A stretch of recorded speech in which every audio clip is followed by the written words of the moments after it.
Den danske model. I Danmark bliver mange regler som løn og arbejdstid besluttet mellem arbejdsmarkedets parter. Det er arbejdstagerne på den ene side og arbejdsgiverne på den anden.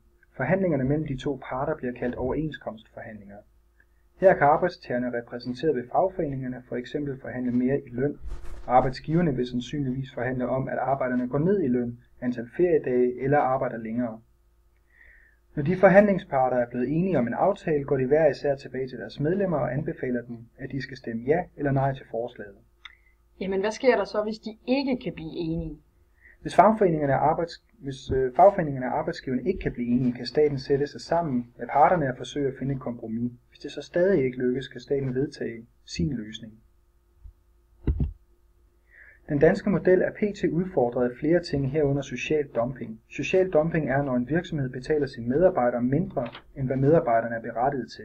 Lige nu ser vi en bølge af eksempler på social dumping, såsom pirattaxaselskabet Uber, lastbilselskaber, der hyrer filippinske eller rumænske chauffører, eller flyselskaber som Ryanair. Ryanair har betalt sine medarbejdere en månedsløn på under 10.000 kroner, sygedage var selvbetalte, og der blev ikke udbetalt pension.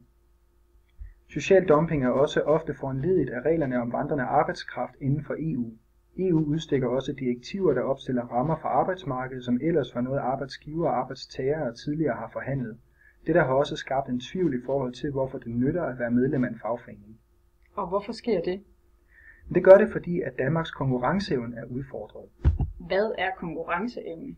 Et lands konkurrenceevne er evnen til at fremstille billige varer af en god kvalitet. Hvis landet kan det, vil andre lande efterspørge disse varer, og eksporten vil stige.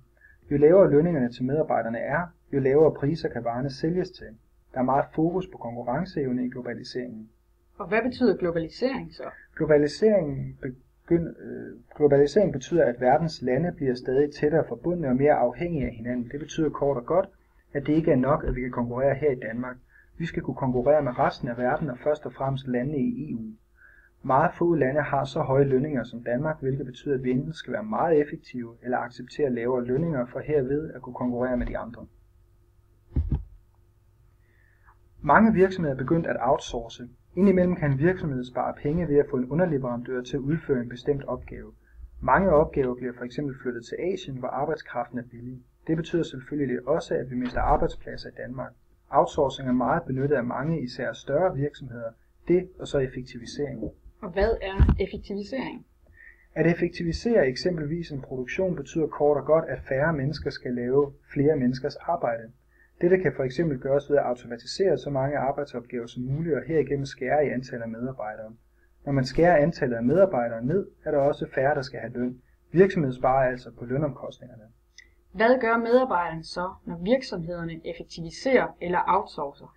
Enten skifter de job, eller også bliver de ledige. Teknologisk arbejdsløshed bliver et stadig større problem efterhånden, som teknologi og robotter overtager stadig mere avancerede arbejdsopgaver. Kan politikerne så gøre noget ved det? Altså, det er et godt spørgsmål.